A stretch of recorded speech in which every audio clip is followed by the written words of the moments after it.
Rodrigo Orengo hoje fala com a gente sobre reforma administrativa. A gente até alimentou alguma esperança, né? Mas a reforma administrativa travou depois de retiradas de assinaturas, pressão, como a gente já esperava, de associações do judiciário. A gente sabe que a pressão é grande quando o assunto é retirada de privilégios. Eu lembro aqui, Orengo, que a gente recentemente recebeu no Canal Livre o deputado Pedro Paulo, relator da reforma administrativa. Ele estava confiante de pelo menos conseguir dar passos com a reforma administrativa, mas pelo jeito não vai ser dessa vez, né? Bom dia para você. Muito bom dia, Sheila, Fábio, Carla, bom dia a todos. Sabe, Sheila, que sempre quando se trata desse assunto, há uma resistência muito grande, de uma pressão que existe, e com certeza é a maior pressão dentro do Congresso Nacional, que é das altas corporações, do serviço público, né? A gente, obviamente, está falando de servidores que estão no topo do serviço público, né? Não nos que estão na base. Por quê? Porque existem muitas distorções, privilégios. E aí a pressão ela é imensa e sempre surte efeitos dentro do Congresso Nacional. Essa é uma proposta que, depois de muita discussão, foi apresentada, é uma bandeira, inclusive, do presidente da Câmara, Hugo Motta, mas não conseguiu ainda as assinaturas necessárias. 171 assinaturas para essa proposta de emenda à Constituição andar. Está faltando ali em torno de 20. Né? O que ligou o sinal de alerta? Que 14 parlamentares retiraram as assinaturas. Né? E o próprio autor Pedro Paulo, né, que está comandando esse processo, já conseguiu identificar as pressões, né? E a pressão maior vem de associações do judiciário. E aí chega no parlamentar, pressiona, e o parlamentar, com receio, acaba retirando as assinaturas. Né? Essa proposta ela é mais do que oportuna no momento que o governo procura, e o parlamento também, né, de onde tirar mais de 20 bilhões de reais. Ontem mesmo a gente estava conversando com representantes do Instituto Fiscal Independente, que apontava que esse número aí, né, de falta no orçamento, de rombo no orçamento, chega a 27 bilhões de reais depois da derrubada da IMP do IOF. Né? O governo vai de novo tentar apresentar mais uma proposta para elevar imposto de fintechs, os bancos digitais, também bets, apostas esportivas, mas vai enfrentar resistência no Congresso Nacional. Então é um momento mais do que oportuno de discutir uma reestruturação do Estado, né? Onde realmente há gordura, onde há distorção. E aí a reforma ela ataca pontos que são inacreditáveis que existam ainda. Por exemplo, férias de 60 dias, né, de membros do Judiciário, Ministério Público, e aí são aquelas férias de 60 dias que ninguém tem hoje no Brasil, nenhum trabalhador tem, mas o magistrado tem e pode, por aprovação do Conselho Nacional de Justiça, ainda vender as férias e a gente, o contribuinte, tem que pagar isso.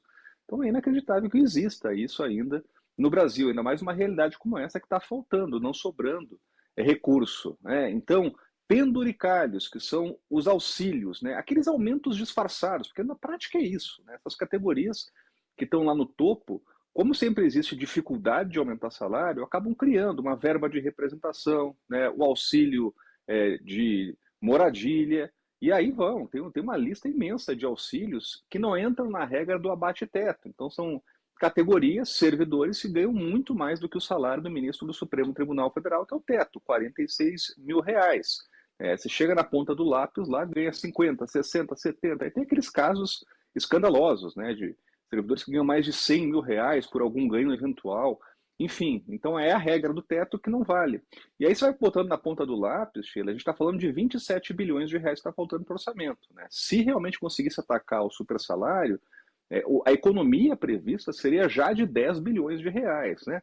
Fora outros pontos que a reforma toca, como, por exemplo, progressão por mérito, de acordo lá com métricas de avanço no serviço público. E é uma reforma que realmente é urgente de se tratar, mas acaba travando em função dessas pressões que existem.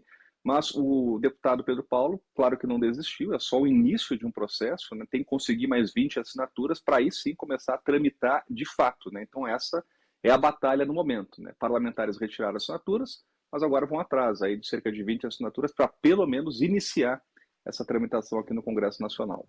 E as exceções são os grandes problemas, né? É tanta exceção que vira acaba não regra. sobrando nada para fazer a reforma administrativa. Sobra um tiquinho de nada. É verdade. É tanto lobby, tanta exceção, que aí não tem muito jeito. A reforma administrativa entrou oficialmente para o folclore brasileiro, né? O Orengo fala segunda-feira a respeito do Saci Pererê.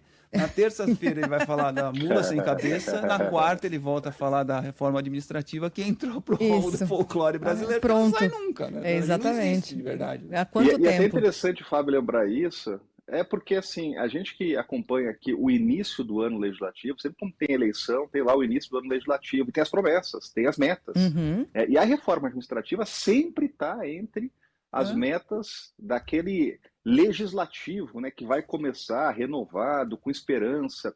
Agora, a gente alertou, né, Sheila, que reformas estruturais necessárias são sempre mais prováveis, ou assim, sempre tem mais força no início de uma gestão, né? Então, você encarar um tema como esse agora, no ano pré-eleitoral, em que parlamentares são mais suscetíveis a pressões, realmente é mais difícil.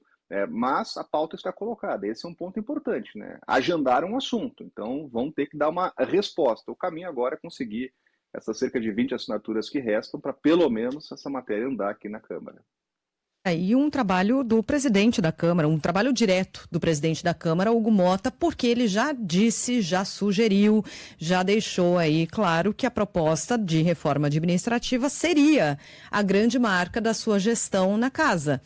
Se não conseguir, fica sem uma marca. É um problemão para Hugo Motta e ele tem feito esse trabalho, essa tentativa aí de convencimento de líderes de bancadas, né, Orengo?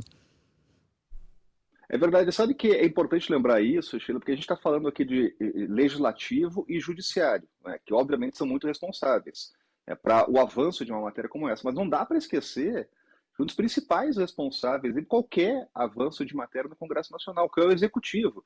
E esse é um problema dessa pauta da reforma administrativa. Ela não é prioridade para o governo, deveria ser, no momento que o governo está atrás aí de catar centavos ali no orçamento e encontrar para chegar a essa conta de 27 bilhões de reais para realmente atacar um problema fiscal. Quando o governo não coloca esse assunto da reforma administrativa entre os pontos prioritários, escolhe outros assuntos para caminhar no Congresso Nacional, realmente é uma proposta que perde força, né? Então, o que se esperava nesse momento de dificuldade fiscal é que os três poderes encaminhassem, aí, pelo menos sustentassem essa discussão, né? Mas por enquanto a gente não nota essa pressão. Aliás, a pressão que existe aqui é das corporações, né? Dos sindicatos que não querem nem saber, nem pensar em reforma administrativa. E o Orengo tocou num assunto importante, não é tema para discussão agora, mas é um assunto que sempre permeia essas discussões quando há pautas a serem aprovadas ou colocadas ali em discussão no Congresso, que é o problema do ano eleitoral, né, Orengo? O Brasil sempre está ou em ano eleitoral ou em ano pré-eleitoral, né? Para governos estaduais, para governo federal ou para prefeitura, sempre. E aí não tem como fugir, né, Orengo? Ou você está em ano eleitoral ou ano pré-eleitoral. É algo que precisa... Aliás, já tem essa discussão também, né? Para unificar todas as eleições. É algo que uma hora ou outra vai precisar ser discutida também, né? É um ciclo interminável, né? Por isso que o primeiro ano de governo, de mandato, de gestão ou de legislação, sempre é aquela janela de oportunidade, né? Depois realmente fica mais difícil.